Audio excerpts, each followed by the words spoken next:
में, कुएं में। जाने माने कथावाचक अनिरुद्ध आचार्य महाराज जी, आपके लिए भगवद गीता। बहुत बहुत धन्यवाद।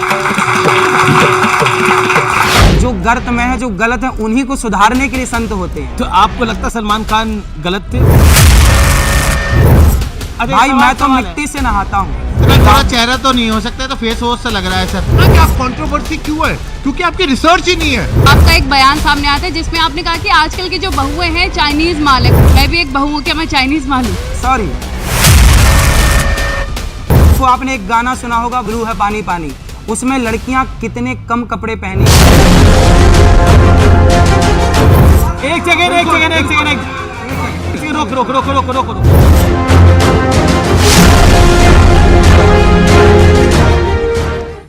नमस्कार व्यूअर्स, मैं हूं अमीश देवगन और दीपावली की आपको हार्दिक शुभकामनाएं।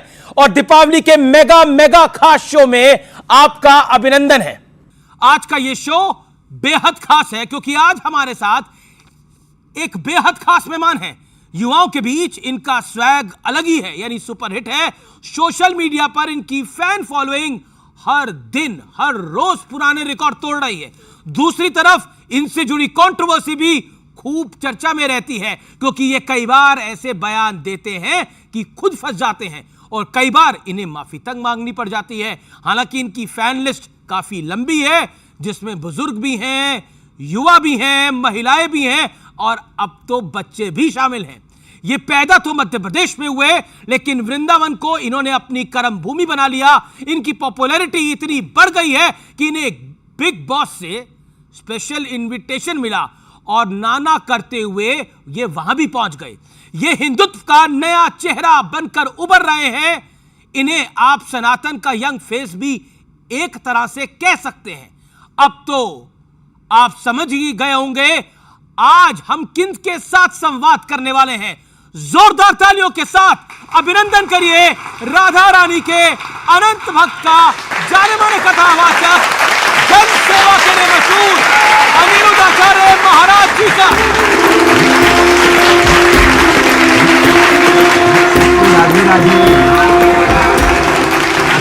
अनिरुद्ध महाराज जी, आपको नमस्कार, प्रणाम। कैसे हैं आप? एकदम अच्छी है विराज जी, चलिए बहुत बहुत धन्यवाद। तो हमारे साथ मौजूद हैं अनिरुद्ध आचार्य जी महाराज। जोरदार तालियों से एक बार फिर अभिनंदन करिए महाराज जी का। लेकिन पहले एक रिपोर्ट देखते हैं, पहले समझने की कोशिश करते हैं कि अक्सर अनिरुद्ध जी महाराज विवादों में क्यों रहते हैं, हेडलाइंस में क्यों आ जाते हैं और इनकी फैन फॉलोइंग जो है, इनकी चर्चा जो है वो क्यों इतनी बढ़ रही है। समझिए जरा।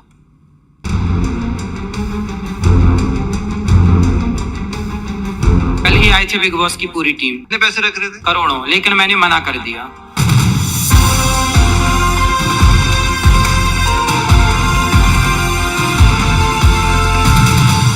हम सारे सनातनियों से क्षमा प्रार्थी हैं। आज हमारे बच्चे वो सुनते नहीं है। कान का इलाज करवाओ, डॉक्टर को दिखाओ बढ़िया, लेकिन अपने स्वाद के लिए किसी की हत्या ना कीजिए, ये गलत बात है।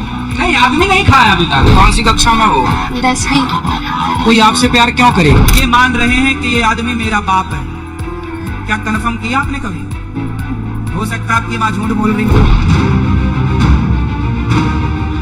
अनिरुद्धाचार्य जी महाराज वो शख्सियत हैं जो कभी हेडलाइंस से बाहर नहीं होती और उनके सुर्खियों में बने रहने की वजह उनके ऐसे बयान हैं जो अक्सर विवाद का विषय बन जाते हैं।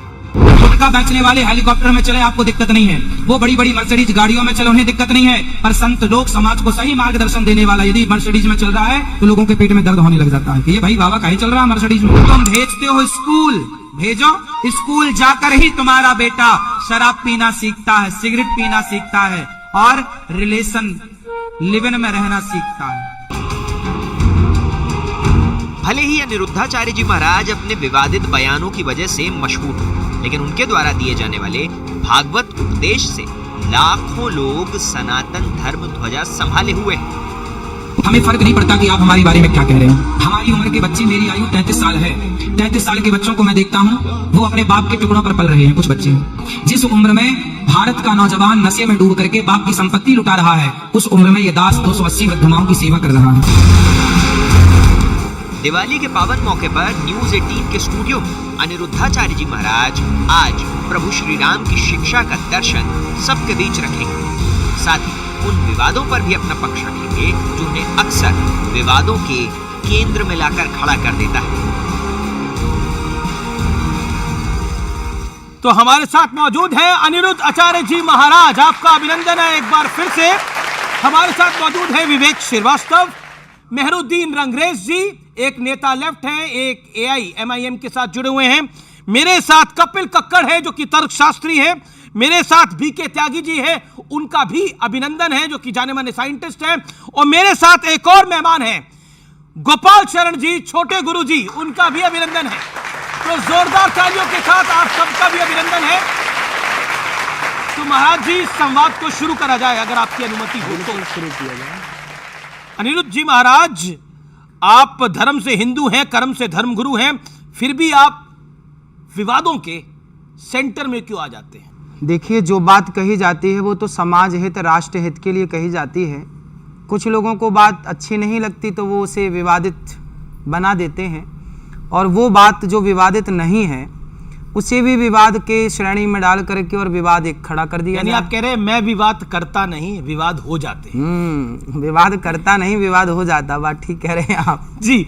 हम तो सिर्फ अपना कार्य करते हैं। हम आपने बुलाए, ये कैसा कार्य है जिसमें कंट्रोवर्सी हो जाती है? अब देखिए, हम कुछ भी कह दें।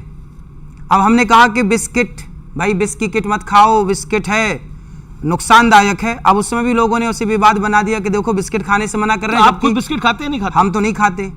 अब यहाँ पर जो ये खाते हैं बिस्किट, ये विष की किट खा रहे हैं। भाई अभी महाराष्ट्र में 90 बच्चे बीमार पड़े, मैंने आपके चैनल पे देखा जी, बिस्किट खाने से बीमार पड़े।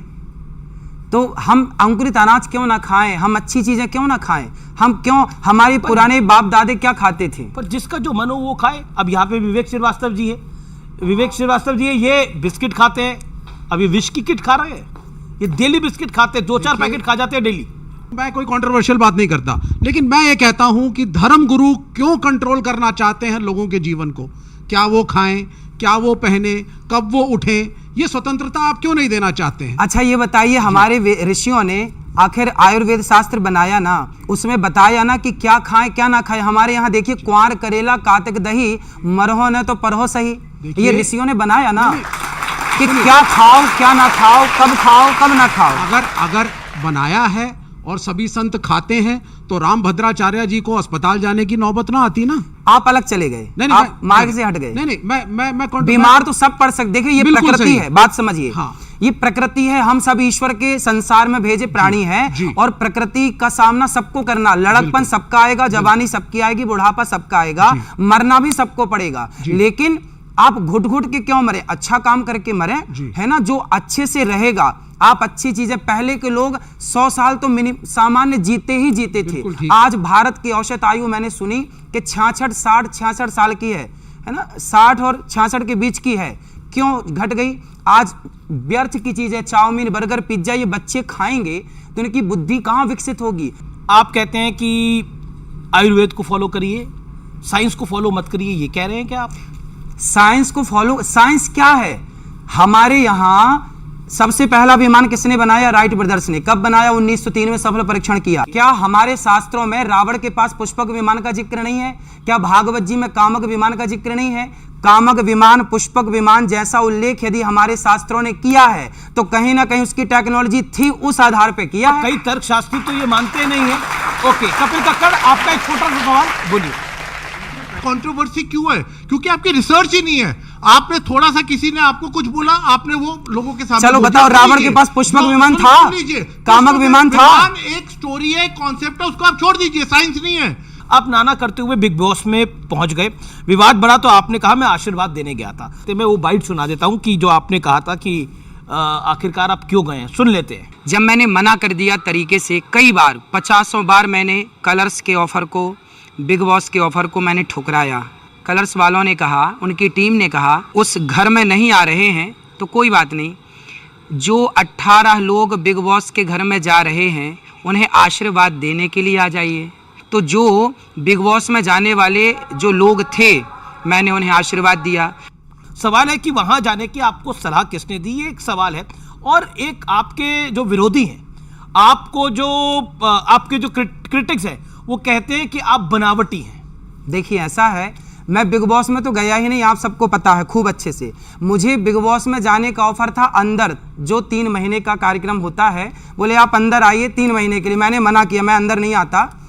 फिर बाद में क्या हुआ, 100 बार कम से कम उन्होंने बोला कि आप आइए। मैंने 100 बार मना किया और मैं बोला कि मैं नहीं आऊँगा, ये मेरे योग्य नहीं है, पहली बार तो समय ही नहीं है मेरे पास। फिर उन्होंने कहा अच्छा एक काम करिए, आप अंदर मत आइए, तो जो अंदर जाने वाले गेस्ट हैं उनको आशीर्वाद देने आ जाइए। मैंने बोला मैं नहीं आता क्योंकि मेरे पास टाइम भी नहीं है और ये मेरे लिए उचित नहीं है। तब उन्होंने एक बात कही बिग बॉस वालों ने कि आप बताइए, यदि कोई संत यदि इन लोगों को आशीर्वाद देने नहीं आया, बुलाने पर भी आप नहीं आएंगे और ये पीढ़ी यदि बिगड़ गई तो फिर आप क्या करेंगे?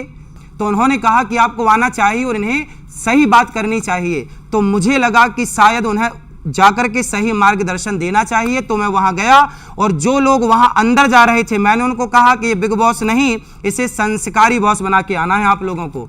और गीता दे करके मैंने सनातन का झंडा वहां भी लहराया। और आज पहली बार किसी धर्म गुरु ने जाकर के उस स्थान पे 18 साल से वो शो चल रहा है, पहली बार वहां राधे राधे की गूंज हुई, पहली बार। आशीर्वाद देने के लिए चले गए आप। अब यहां से भी प्रश्न आया कि आपको में तो कंट्रोल होना चाहिए था, क्यों जाना था आपको? भाई ये बताइए, बिग बॉस वाले कह रहे हैं कि बताइए जब संत नहीं आएंगे, हमें सही ज्ञान नहीं देंगे तो हम सुधरेंगे कैसे?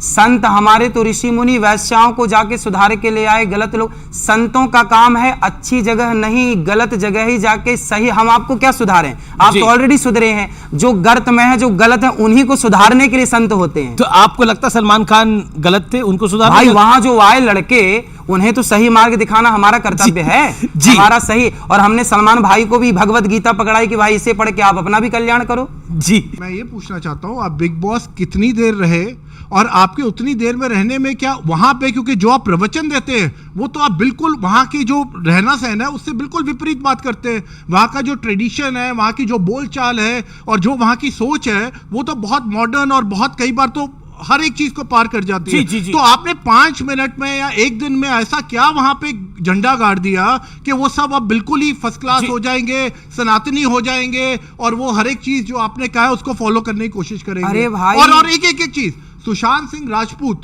जो अब इस दुनिया में नहीं है, 15 करोड़ का एक वो क्रीम का ऑफर था, वो उन्होंने मना किया। मैं आपके प्रश्न का उत्तर दे दूं। मैं आपके प्रश्न का उत्तर दे दूं।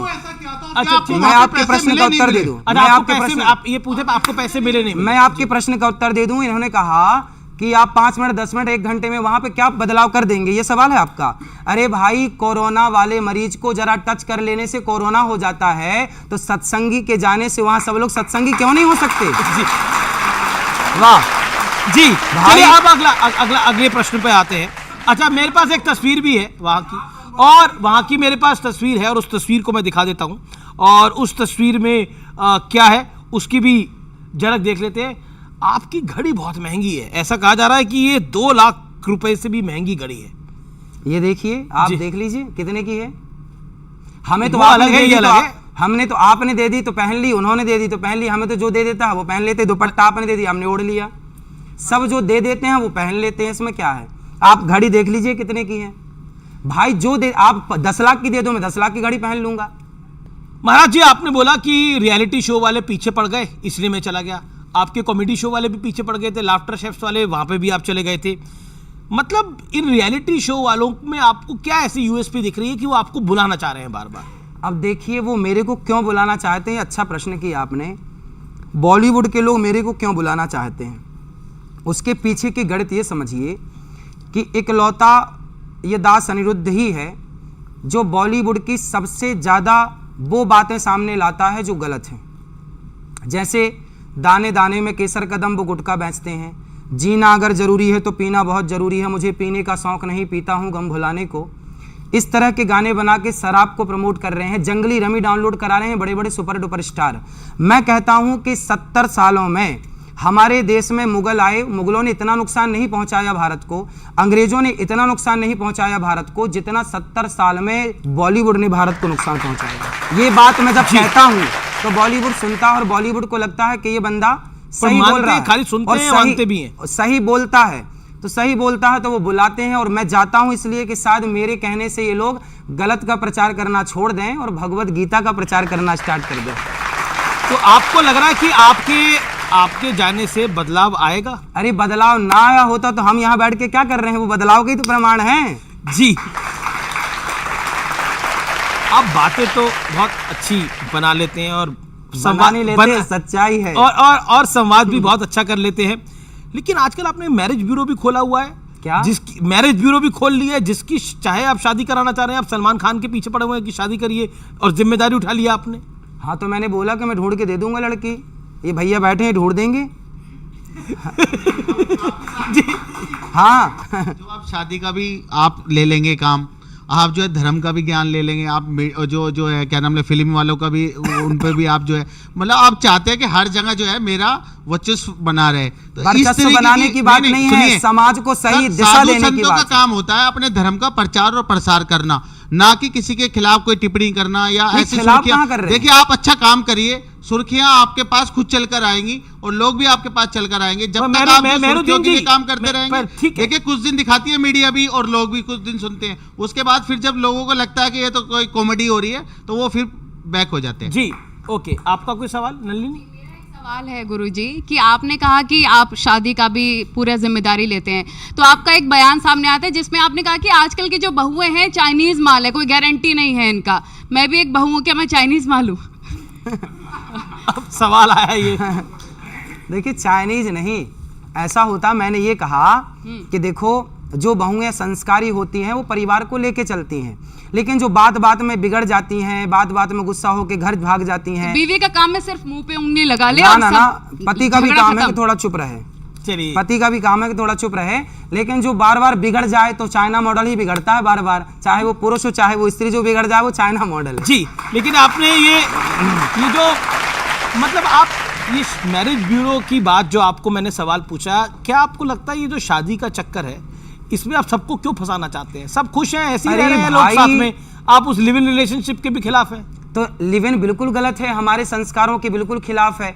आप विवाह करके रहिए ना, कौन सी आफत आ रही है? आपने भी विवाह किया है, राधा कृष्ण की पूजा करते हैं, क्यों ना करें? करते हैं ना। हाँ करते हैं। विवाह कृष्ण ने किससे किया था? अरे भगवान श्री कृष्ण का राधा रानी से विवाह हुआ, भांडी वट में। सरकार कभी वृंदावन आके देखा भी करो, यहाँ बैठे बैठे कुछ ना मिलेगा। नहीं। राधा रानी का विवाह भगवान श्री कृष्ण से हुआ भांडी वट में, आज गर्ग संहिता में लिखा है। आप जो है बॉलीवुड को कंट्रोल करना चाहते हैं, फ्रीडम ऑफ एक्सप्रेशन को कंट्रोल करना चाहते हैं, फिल्में आपके हिसाब से बने, मीडिया एंकर आपके हिसाब से बोले, ये हमारे साथ थोड़ी बोल रहे हैं। सुनिए, न्यूज आपके हिसाब से आए, मैं इसके खिलाफ हूं। दूसरी बात, ना आप पहले इनसे पूछ लो कि मेरे हिसाब से बोल रहे हैं क्या? मैं तो वैसे कह रहा हूं भाई, ये अगर आप यही चाहते हैं कि सब कुछ धर्मगुरुओं के हिसाब से इस देश का मीडिया कंट्रोल हो, फिल्में कंट्रोल हो, लेखन कंट्रोल हो, तो ये तो गलत चीज है। अरे तो गलत तो हो रहा है, मुन्नी बदनाम हुई चल रहा है संसार में, आपने रोका उसके खिलाफ बात की? जी चलिए, अब अच्छा एक मैं आपसे एक सवाल पूछता हूँ, सलमान खान से आपकी मुलाकात हुई, इंसान कैसे लगे आपको? उन्होंने आपसे कोई सलाह मांगी? सलाह देखिए, हम लोगों का संवाद हुआ, बातचीत हुई, बहुत सारी बातें हुई, बहुत सारी बातें मैंने कही, तो उन्होंने बात कही कि देखो ये बहुत गहरी बात है, ये समझदारों के लिए है। तो उन्होंने बातें बहुत सारी समझी, बहुत सारी बातें हुई। मैंने उनको बोला कि वृंदावन गौरी गोपाल आइए, जो वृद्ध माताएं रहती हैं उनका दर्शन करिए। फिर उन्होंने पूछा कि आप क्या करते हैं? मैंने कहा कि वृंदावन में गौरी गोपाल आश्रम है, जहाँ 290 वृद्ध माताएं हैं और वहाँ पर बच्चे पढ़ते हैं, 150 बच्चे पढ़ते हैं, अखंड रसोई चलती है। उन्होंने कहा ये तो बहुत बड़ा काम कर रहे हैं आप। उन्होंने कहा, उनको पता लगा कि मैं वहाँ जाने का कोई पैसा मैंने नहीं लिया, वहाँ मुझे बुलाया 2 घंटे के लिए बिग बॉस में, तो उन्हें पता लगा कि मैंने कोई पैसा नहीं लिया। तो उन्होंने खुद कहा कि आप जब इतनी सेवा करते हैं तो आपको पैसा लेना चाहिए। मैंने कहा मैं पैसे के लिए नहीं, आपके प्रेम के लिए आया हूँ, और फिर कभी आप वृंदावन आएंगे तो आपको दर्शन कराएंगे। तो उन्होंने खुद कहा कि आप जो पैसा लेंगे, बोले आप कहीं भी जाया करिए तो पैसा लिया करिए, बोले न्यूज़ चैनल में भी जाया करिए तो पैसा लिया करिए ताकि माताओं की सेवा हो सके। तो उन्होंने बोला कि पैसा लिया करो। सोचिए, और उस व्यक्ति ने कहा कि आप पैसा लिया करिए, जबकि यदि मैं लिया होता तो उन्होंने कैसे क्यों बोला? तो पैसा की बात ये नहीं तो उसका भी जवाब होगा कि जिसमें बोला जा रहा है कि पैसे आपने लिए थे, आपने बोला आपने पैसे बिल्कुल नहीं लिए, बिल्कुल नहीं लिए थे पैसे। लेकिन एक आप पे आरोप है कि आप माफी वीर हैं, हर चीज के लिए आप माफी मांग लेते हैं। रियलिटी शो में शामिल हुए तो उसके लिए भी आपको माफी मांगनी पड़ी। भाई हमारे भारत के संस्कार क्या, जरा हाथ बढ़ाइए अपना इस तरफ, एक हाथ, ये सॉरी हमारे यहाँ जरा टच भी हो जाए ना जरा किसी को, तो हम लोग क्या बोलते हैं, सॉरी। तो हम बचपन में जब देखते ना शक्तिमान, तो उसमें शक्तिमान क्या सिखाता था, सॉरी शक्तिमान। तो जरा कुछ हो जाए, जरा आपको कोई बात बुरी लगे, जरा कुछ दिक्कत हो तो सॉरी, आप खुश रहें बस। लेकिन आप एक ज्ञानी व्यक्ति हैं, आपको बार बार ऐसे, मैं ज्ञानी नहीं हूं, मैं आप सबका दास हूं। पर आप विवाद में फंस जाते हैं और फिर आपको माफी मांगनी पड़ जाती है। कोई बात, देखिए हम स्टूडेंट हैं, हम विद्यार्थी हैं, हमारे यहाँ शास्त्र इतने अथाह हैं, ज्ञान इतना है कि सारी जिंदगी पढ़ते रहो, कोई ये नहीं कह सकता कि मैं ज्ञानी हूं।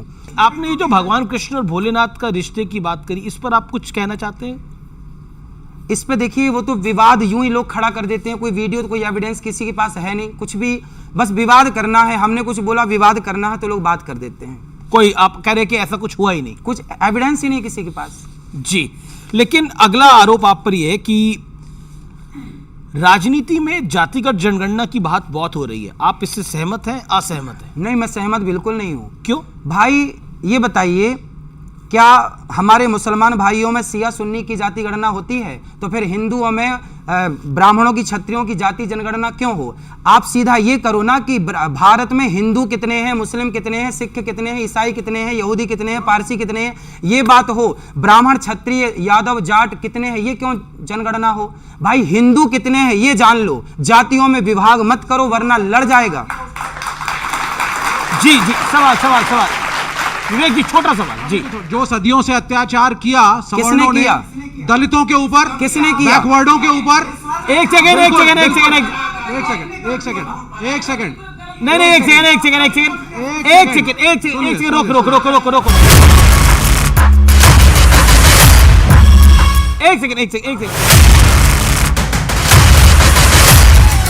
मेरा निवेदन ये है, वो सवाल पूछ रहे हैं महाराज जी से, तो महाराज जी जवाब दे देंगे आप?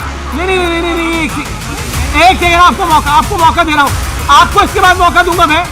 देखिए, मेरा ये प्रश्न है महाराज जी, मैं कोई व्यक्तिगत आपके खिलाफ नहीं हूं, आप बहुत अच्छे व्यक्ति हैं, बहुत अच्छा बोल रहे हैं और मैं पहले भी आपसे चर्चा कर चुका हूं, लेकिन हमें अपने इतिहास को बदलना होगा अगर उसमें गलतियां हैं, जिससे भारत आगे बढ़ सके, और वो तब बदले। सुनिए, इतिहास को बदलने की बात कर रहे हैं? मैं इसके इतिहास को बदल रहा हूं। मंदिरों में दलितों की एंट्री नहीं होती थी, सब जगह बिहारी जी में कोई मना ही नहीं। स्वामी विवेकानंद ने कहा है कि मुझे दुख है कि हिंदू धर्म इस पे जाके बॉयल डाउन कर चुका है, क्या खाओ क्या ना खाओ और किसको छुओ किसको ना छुओ। अनटचेबिलिटी रही है इस मुल्क के अंदर। पहले आप बताइए किस इतिहास को बदलने की आप बात कर रहे हैं, किस इतिहास की? नहीं, देखिए, किस इतिहास की? अगर आप इस बात को नकारेंगे, आप ठीक कह रहे हैं, अगर आप नकारेंगे कि दलितों के साथ कभी अत्याचार नहीं हुआ तो यह गलत। अरे राम ने माता शबरी को गले लगाया। आज के 2 साल पुराना मेरा ही बयान है, एक लौता, मैंने एक बड़े मंच से कहा और अपने हर मंच से हर बार कहता हूं, हर कथा में यह बात कहता हूं कि हमारे यहां ब्राह्मण, क्षत्रिय, वैश्य और शूद्र, हम चारों एक पिता की संतान हैं। हमारे यहाँ भगवान नारायण के मुख से ब्राह्मणों से मुखमासिद बाहु राजन्यः कृतः ऊरु तदस्य जदवैश्यः पदभ्यांग शूद्रो अजायत। भगवान नारायण, श्रीमन नारायण के मुख से ब्राह्मण, भुजाओं से क्षत्रिय, जंघाओं से वैश्य और चरणों से शूद्र। जब एक पिता की संतान है तो फिर हमारे यहाँ छुआछूत कभी था ही नहीं। अंग्रेजों ने, मुगलों ने ये फूट डालो शासन करो की नीति भेजी है और ये डाली है, हमारे यहाँ नहीं था। जी, यदि हमारे यहाँ छुआछूत होता तो भगवान राम शबरी के घर ना जाते और भगवान राम निषाद राज को गले ना लगाते। आपका एक वीडियो वायरल है जिसमें आप कहते हैं क्षत्रिय, ब्राह्मण, वैश्य, शूद्र ये सब ये भाई हैं, लेकिन हमने तो यही सुना है हिंदू, मुस्लिम, सिख, ईसाई भाई हैं। भाई कौन हो सकता है? आप गाय को माता मानते हैं, मैं गाय को माता मानता हूं, तो हम दोनों भाई हो सकते हैं। मैं गाय को माता मानूं और आप गाय को काट के खा जाएं, फिर हम और आप भाई नहीं हो सकते। ये भाई नहीं हो सकता ना। मैं भारत को माता कहूं और आप भारत माता को भारत माता ना कहें तो हम आप कैसे भाई हो सकते हैं? मैं गंगा को माता कहूं और आप गंगा को माता ना माने, हम और आप कैसे भाई हो सकते हैं? भाई वही हो सकता है जो गाय गंगा को अपनी माता माने, भारत देश को अपनी माता माने, वो भाई है। एक सवाल मेरा ये है कि आप जो भी बात कहते हैं वो अगर 500 साल पहले जो सामाजिक व्यवस्था थी या हमारा समाज था उसके लिए तो ठीक बैठती है। आज की तारीख में जहां हम साइंस और टेक्नोलॉजी की बात करते हैं, उस केस में उस नज़रिए को देखते हुए आपने अपने आप को अभी तक अपग्रेड क्यों नहीं किया? आप पुरानी बातों को दोहराए जा रहे हैं, उन्हीं वैल्यू सिस्टम की आप बात करते हो, लेकिन आज का जो समाज है, आज का जो युवा है, उनको आप बड़े क्रिटिकली देखते हो कि नशा करते हैं कॉलेज जाके। ऐसा नहीं है। आज अगर हमारी इकोनॉमी पूरे दुनिया के तीसरे नंबर पे आई है तो उसमें टेक्नोलॉजी का इतना बड़ा योगदान है, और वो उन्हीं यूनिवर्सिटी और इंस्टीट्यूशन से आ रहे हैं जहां आप कह रहे हो कि नशेड़ी पैदा हो रहे हैं। तो ये जो व्यू पॉइंट है आपका, आप चाहते हैं कि वो सभी लोग आश्रम में जाएं या वहाँ वो धर्म की शिक्षा लें, तो टेक्नोलॉजी का पुरानी है। आप त्यागी जी, हुआ सवाल आपका। हाँ। आपने बोला आपकी सोच पुरानी है। आप कह रहे हैं कि अपग्रेड क्यों नहीं करते अपने आप को? अरे भाई, हमारे वेद वचन है, मातृ देवो भव, पितृ देवो भव, अतिथि देवो भव, आचार्य देवो भव। क्या इसको भी अपडेट करने की जरूरत है? ये तो ऑलरेडी अपडेट है, अपग्रेड है। ये तो सैकड़ों साल बाद भी अपग्रेड रहेगा। इससे बड़ी विचारधारा क्या हो सकती है? एक आज का बच्चा हमारे पास भी है, गोपाल शरण जी हैं, छोटे गुरुजी के नाम से इनको जानते हैं, वृंदावन से हैं। अब देखिए, ये छोटा बच्चा है जी, ये भारत की संस्कृति, ये भारत है, ये है भारत जी। मैं आपसे एक सवाल कर दूं इस बच्चे के लिए, जितने संस्कार इस बच्चे में आज, ये मेरे को लगता है 7-8 साल का बच्चा होगा, 6 साल का, जितने संस्कार 6 साल के बच्चे में है अपने माँ बाप के प्रति, आज देख लीजिए 20 साल के बच्चे में भी इतने संस्कार बाहर की दुनिया में नहीं है। और ये पूरा काम है इनके माँ बाप के द्वारा दिया गया संस्कार, गुरुकुल में पढ़ाना, संस्कृत पढ़ाना, भारतीय संस्कृति पढ़ाना। कितने अच्छे श्लोक बोले गए बच्चा। लेकिन सब बच्चे तो गुरुकुल में नहीं जा सकते, ये भी एक प्रश्न होगा। पाकिस्तान का जो आप बात कह रहे हैं, इसी वजह से विनाश हुआ आज की डेट में, क्योंकि उन्होंने बच्चों को सिर्फ मदरसों में भेजा, उन्होंने टेक्नोलॉजी, साइंस कुछ नहीं पढ़ाया। सबसे बड़े वैज्ञानिक गुरुकुल में पढ़ करके हुए हैं लोग, सबसे बड़े वैज्ञानिक जी। अब बताइए, अब आर्यभट्ट कहाँ पढ़े हैं? आर्यभट्ट कहाँ पढ़े हैं? गुरुकुल में पढ़े हैं। भगवान राम कहाँ पढ़े हैं? गुरुकुल में पढ़े। भगवान श्री कृष्ण जो सुदर्शन धारी थे वो कहाँ पढ़े? गुरुकुल में। अर्जुन जो सबसे बड़े गांडीवधर थे वो कहाँ पढ़े? गुरुकुल में पढ़े। सबसे बड़ा साइंस कहाँ से पैदा हुआ? गुरुकुल से हुआ। जी जी। लेकिन अब हमारे साथ छोटे गुरुजी हैं, गोपाल शरण जी, और आप तो खुद भी बहुत अच्छा गोपी गीत गाते हैं, सुनाते हैं। आइए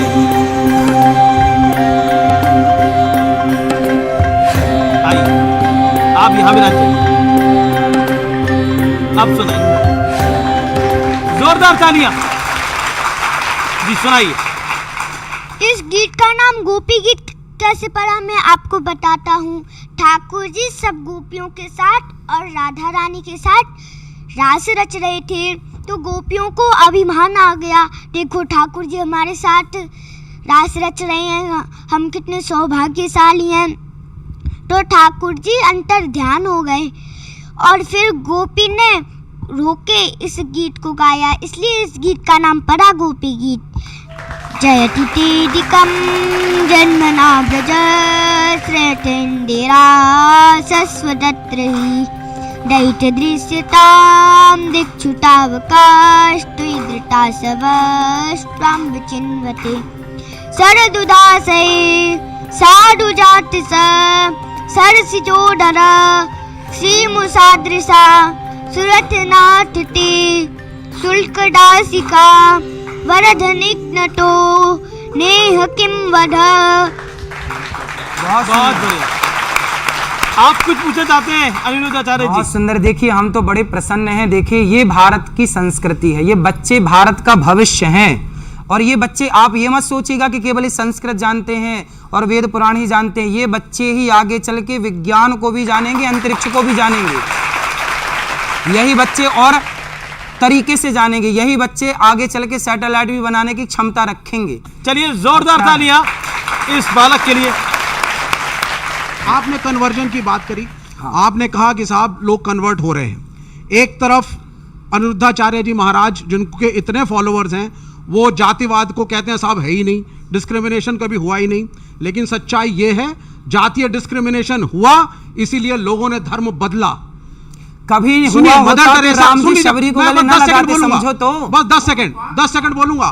मदर टेरेसा 19 साल की लड़की चेकोस्लोवाकिया से कलकत्ता आती है, एक औरत के ऊपर चींटियां चढ़ी थी और इस देश में लोग चलते जा रहे थे, सड़क पे कोई ध्यान नहीं दे रहा था, और वो लड़की उसको लेकर के अस्पताल जाती है, धरना देती है, तब उसको एडमिट किया जाता है, और बाद में जब वही बड़ी होकर के मदर टेरेसा बनके इस मुल्क के अंदर गरीबों की सेवा करती है, जो आपका समाज नहीं करता, कन्वर्जेशन का सबसे बड़ा एजेंडा लेके ही वो यहाँ आई थी। वो यहाँ आई ही इसलिए थी कि कन्वर्जेशन को बढ़ावा दे सकें, और आप जैसे लोग उनके पक्ष में हो गए। बच्चों को छोड़ करके सड़क पे उतरिए ना, उतरते हैं, घर घर जाते हैं, लोगों को समझाते हैं कि कन्वर्जेशन ना करो, घर घर जाते हैं, भगवत गीता दे के आते हैं, तो भी तो पेट में दर्द है आप लोगों के।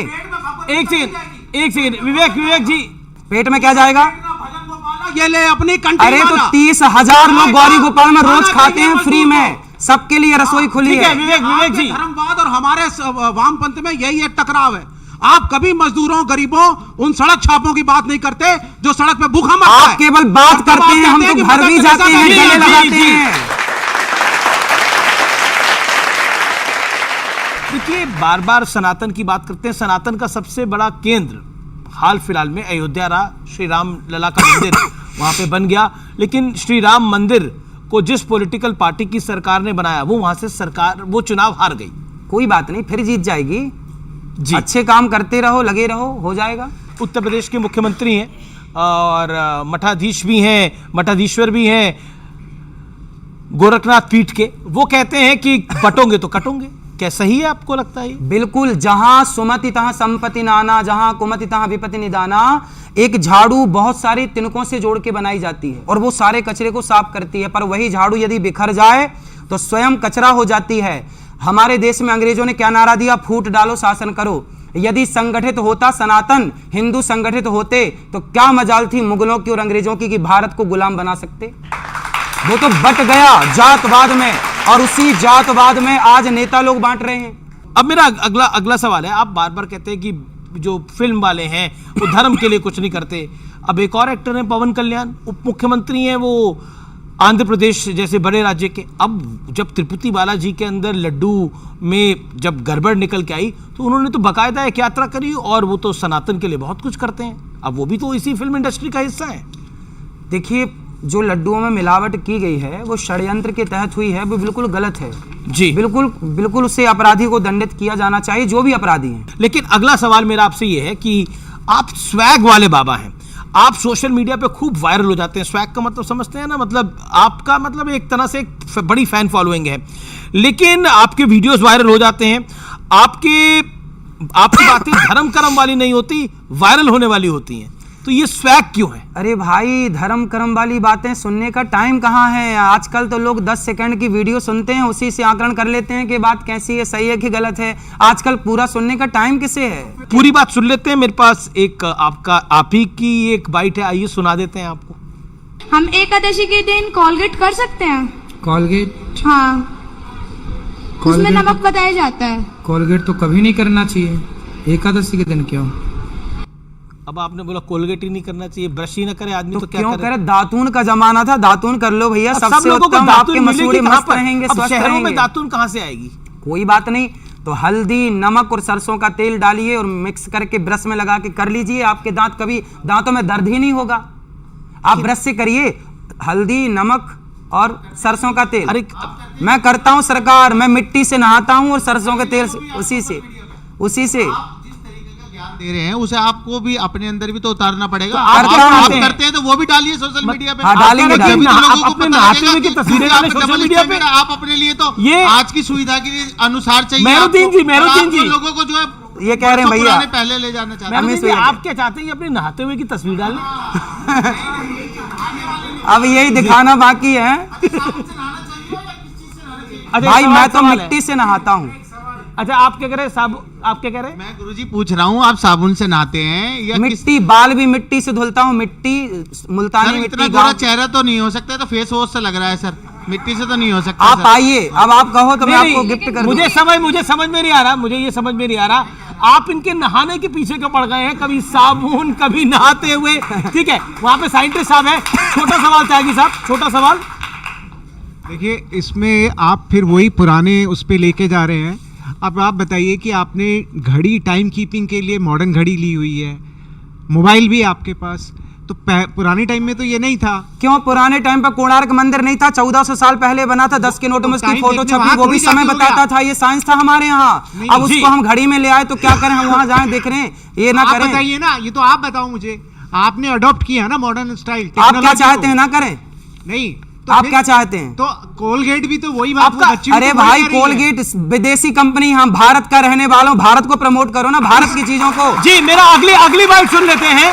मेरे पास एक और है, और उसमें आप कह रहे हैं कि गोबर के इस्तेमाल से स्किन का रोग जो है वो दूर होता है। शुद्ध देसी गाय के गोबर से यदि आप स्नान करते हैं, गोबर को शरीर में मलते हैं और मल के शरीर नहाते हैं, चेहरे पर भी यदि आप गोबर, शुद्ध देसी गाय का गोबर यदि उसको रगड़ते हैं चेहरे पर और उससे स्नान करते हैं, तो त्वचा संबंधी जितने रोग हैं वो समाप्त हो जाते हैं, शरीर में शाइनिंग आती है।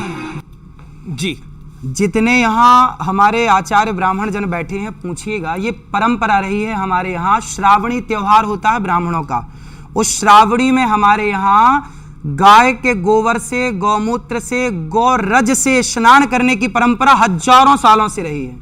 पूछ लीजिए सबसे। आप तो सबको कह रहे हैं ना ऐसे ही करके नहाएं। अरे तो जब परंपरा रही है तो उसमें कोई साइंस रहा होगा। गाय के गोबर में कितना गुण होता है। बिल्ली की पोटी की कॉफी पीने में ऐतराज नहीं है, तो गाय के गोबर से स्नान करने में क्या ऐतराज? जी, अब मैं अगले प्रश्न में आता हूं। बिल्ली की नहीं है महाराज। किसकी है? आपको नहीं मालूम है? सब पता है, आप छिपा रहे हैं, आप बिल्ली के मामा लगते हैं। और जानवर की है। अरे एक सेकंड, आप क्या कह रहे हैं? वो बिल्ली की पॉटी नहीं है तो किसकी पॉटी है? वो बिल्ली की पॉटी नहीं है, वो किसी और जानवर की है। वो कॉफी में डालते हैं, उसका जो टेस्ट है उसको कम करने के लिए। आपकी यही तो बात है। आप प्रॉब्लम ये है, वो कह रहे हैं कि मलमूत्र जो है, वो जो मलमूत्र है, वो जो जिसे मलमूत्र कहते हैं, वो बिल्ली का नहीं है, किसी और जानवर का है। अब देखो, ये बिल्ली का पक्ष लेने बैठ गए, जबकि ऑन रिकॉर्ड गूगल करो तो मिल जाएगा कि बिल्ली की पॉटी की कॉफी बनने, लेकिन ये लगता है बिल्ली कह रहे हैं कि जो पॉटी है वो बिल्ली की नहीं है, किसी और की है। किसकी? आदमी की है। बताओ किसकी है? कोई विदेशी जानवर है उसकी है, कोई विदेशी जानवर है उसकी है। वो बिल्ली नहीं है जो आप बिल्ली बार बार जानवर कौन सा है आपको तो पता होगा। अरे है तो बिल्ली प्रकार की। आप सुन लीजिए, आप सुन तो लीजिए। है तो मलमूत्र ही। मैं बता रहा हूँ, प्रॉब्लम दो है। एक है कि जो आप करते हैं, आप चाहते हैं सारा संसार वो करे, वो सारा संसार वो क्यों करे? हम टाइम के हिसाब से चलने वाले भाई, मैं माँ बाप को भगवान मानता हूँ, तो मैं चाहता हूँ सब माँ बाप को भगवान माने। जी जी जी, चलिए। जो आप पॉटी की बात कर रहे हैं ना, वो बिल्ली की नहीं है, वो दूसरा जानवर है। और है तो जानवर की है तो जानवर की, वो किसी और यूज पर्पस से होती है और वो बहुत महंगी होती है। इसका ये मतलब नहीं कि लोग गोबर अपने शक्ल पे लगाना शुरू करते हैं। अब सोचिए, करना शुरू ये कर रहे हैं। बड़ी महंगी है। ठीक है, आपने बोला। ये कह रहे हैं कि उस जानवर की पॉटी बड़ी महंगी होती है। मतलब जानवर की पॉटी महंगी है तो उसे पी लेंगे, पर गाय का गोबर लगा नहीं सकते।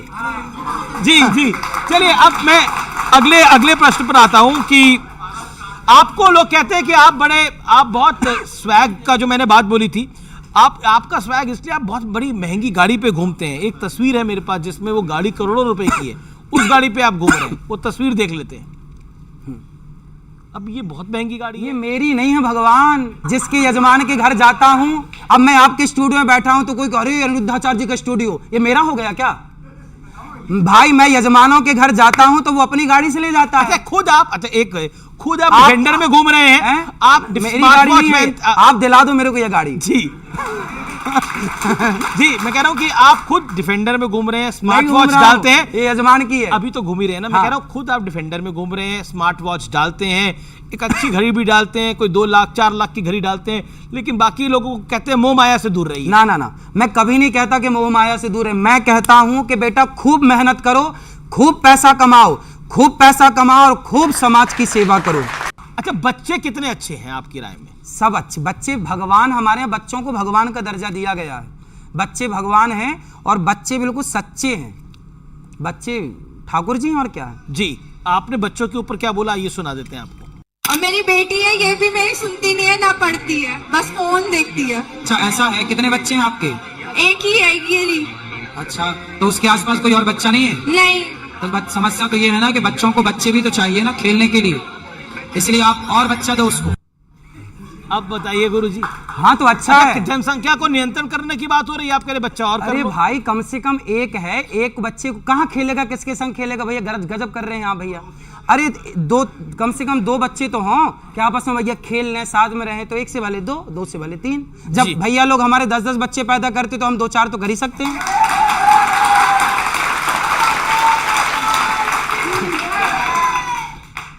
जी मैं अगले सवाल पर आता हूं। जाकिर नायक नाम के कथित मुस्लिम धर्म गुरु हैं, उनका एक वीडियो वायरल है जिसमें वो कह रहे हैं कि अगर महिला एंकर को देखकर मन में कुछ नहीं होता तो आपको डॉक्टर की जरूरत है।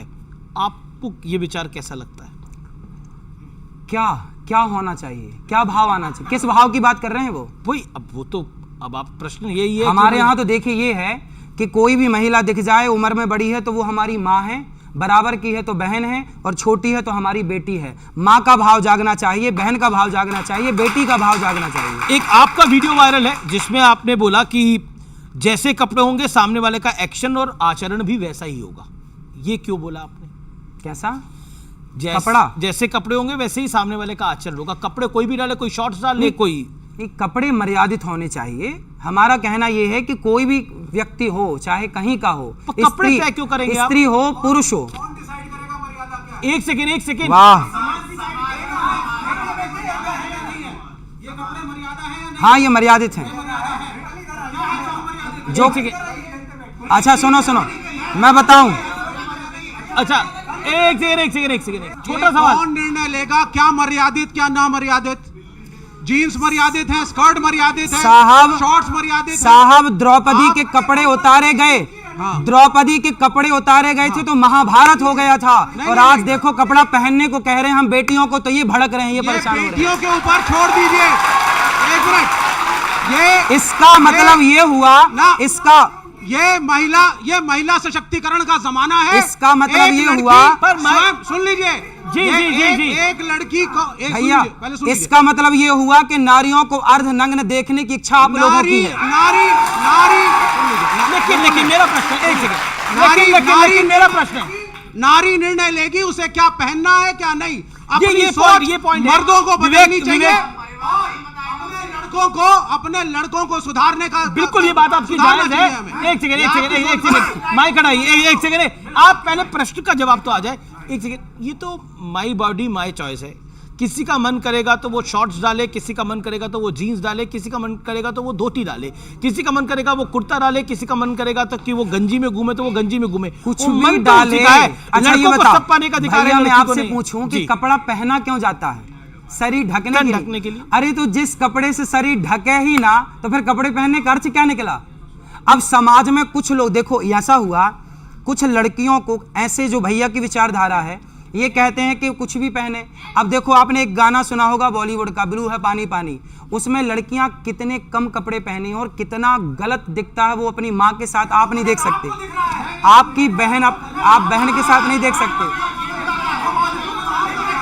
इन लोगों को देखना वही है, इसलिए ये पक्षधर है उनके। चलिए एक महाराज जी आपसे सवाल है हमारा कि अभी आज के समय में कहा जाता है सोशल मीडिया का और 21वीं सदी तकनीक की सदी है, तो सोशल मीडिया के जमाने में सस्ते लोकप्रियता के लिए लोग रील देख करके जज कर लेते, तो आपको भी इस तरीके से जज किया जाता है।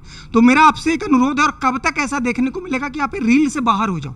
हमारा एक रिक्वेस्ट है, कब आप रील से बाहर होगे ताकि आपकी रियलिटी लोग जान पाएं। जी। मैं तो रील से अभी भी बाहर हूँ, मैं रील में नहीं रियल में हूँ जी। आप वृंदावन आइए, गौरी गोपाल आश्रम को रियल में अपनी आंखों से देखेंगे तो आपको सब पता लग जाएगा कि ये क्या रील आप बनाते हैं या बन जाती है? भाई हम तो देखो आपके साथ जो डिबेट कर रहे हैं, बात कर रहे हैं, अब इसकी भी रील बन जाएगी। प्रभु राम ने मर्यादा में रहना सिखाया और भगवान कृष्ण ने मर्यादा में रखना सिखाया, तो आज के युग में ज्यादा तार्किक कौन सा है? भगवान श्री कृष्ण ने, भगवान राम ने अधिकार छोड़ना सिखाया जी, और भगवान श्री कृष्ण ने अपने अधिकार के लिए लड़ना सिखाया कि जब आपका काम बांसुरी बजाने से ना पड़े, जब समाज में ऐसे लोग सामने हों जो नारियों को कपड़े उतारने की बात करते हों, उनके लिए भगवान ने सुदर्शन चक्र उठा लिया। यदि दुशासन जैसे लोग ना होते, समाज में, तो क्या भगवान श्री कृष्ण को बांसुरी से सुदर्शन की ओर बढ़ना पड़ता? तो समाज जब अपना रास्ता भटक जाती है तो भटका हुआ समाज बांसुरी से नहीं समझता, फिर सुदर्शन चक्र उठाना पड़ता है। तो भगवान श्री कृष्ण यही कहते हैं कि अपने धर्म के लिए। तो आज के युग में तार्किक कौन है ज्यादा? आज के युग में देखिए, सबसे बड़ी बात यह है कि आप अपने धर्म का पालन करिए, जहां है अपने धर्म का पालन करिए। यदि आपको आपके धर्म के प्रति कोई गलत वे पर ले जाए, गलत रास्ते पर ले जाए, तो आप उसको रोकिए। मैं पूछना चाहता हूँ गुरुजी, अगर आप किसी को ज्ञान दे रहे हैं तो पहले आपको वो सारी चीजें जो भी आप कहना चाहते हैं, पहले आपको अपने अंदर उतारनी पड़ेगी वो सारी चीजें, तभी लोग आपकी जो बातों को मानेंगे और करेंगे। नहीं तो हमारे जितना बनता है भैया उतना उतारते हैं, अधिकांश उतारते हैं। आप स्मार्ट वॉच पहनेंगे, आप अच्छे कपड़े पहनेंगे, आप क्या चाहते हैं? कपड़े घूमे बिल्कुल नंगे घूमे? क्या चाहते हैं? तो क्या चाहते हैं? बिल्कुल नंगे घूमे? आप पहनो फुल कपड़े और हम नंगे घूमे? क्या बात करते हो? हमारे ऋषि मुनि कपड़ा पहनाना सिखाए हैं समाज को। अब तस्वीरें देख लेते हैं, मैं कुछ तस्वीरें आपको दिखाऊंगा और उसके ऊपर आपकी राय चाहूंगा। आइए देख लेते हैं पहली तस्वीर किसकी आ रही है। श्री राम और श्री कृष्ण क्या कहना चाहते हैं या कुछ सुनाना चाहते हैं, गुनगुनाना चाहते हैं? ना राम नाम लीन हो, ना कृष्ण नाम लीन हो, तूने भरी जवानी में, तू डूब के मर जा रे चुल्लू भर पानी में, तू डूब के मर जा रे चुल्लू भर पानी में। ना राम नाम लीन हो, ना कृष्ण नाम लीन हो, तूने भरी जवानी में, तू डूब के मर जा रे चुल्लू भर पानी में। जी चलिए अगली तस्वीर देख लेते हैं। श्री राम मंदिर है और शाही ईदगाह मथुरा है, क्या कहना चाहते हैं? क्योंकि आप बिल्कुल तो जैसे राम मंदिर सजा हुआ है, ऐसे कृष्ण दरबार भी एक दिन सजे। हम जल्दी चाहेंगे कि कृष्ण लला का मंदिर भी बने। जी अगली तस्वीर देख लेते हैं कौन सी आ रही है। हाँ, केदारनाथ जी में प्रधानमंत्री मोदी। बहुत सुंदर। मोदी जी ये कैसे प्रधानमंत्री मिले इस देश को, जो गर्व से कहते हैं कि मैं सनातनी हूं।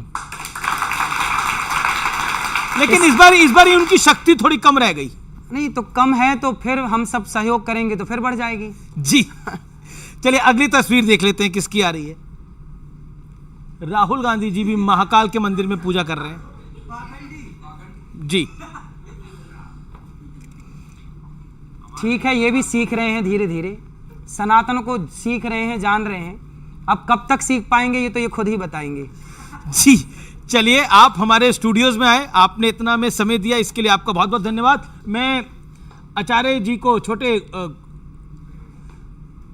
गुरु जी को आमंत्रित करता हूं, वो आए यहाँ पर और आप और छोटे गुरु जी का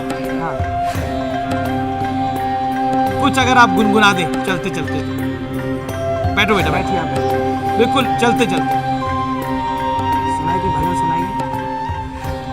अच्युतम केशवम कृष्ण दामोदरम, अच्युतम केशवम कृष्ण दामोदरम, राम नारायणं जानकी वल्लभम, राम नारायणं जानकी वल्लभम।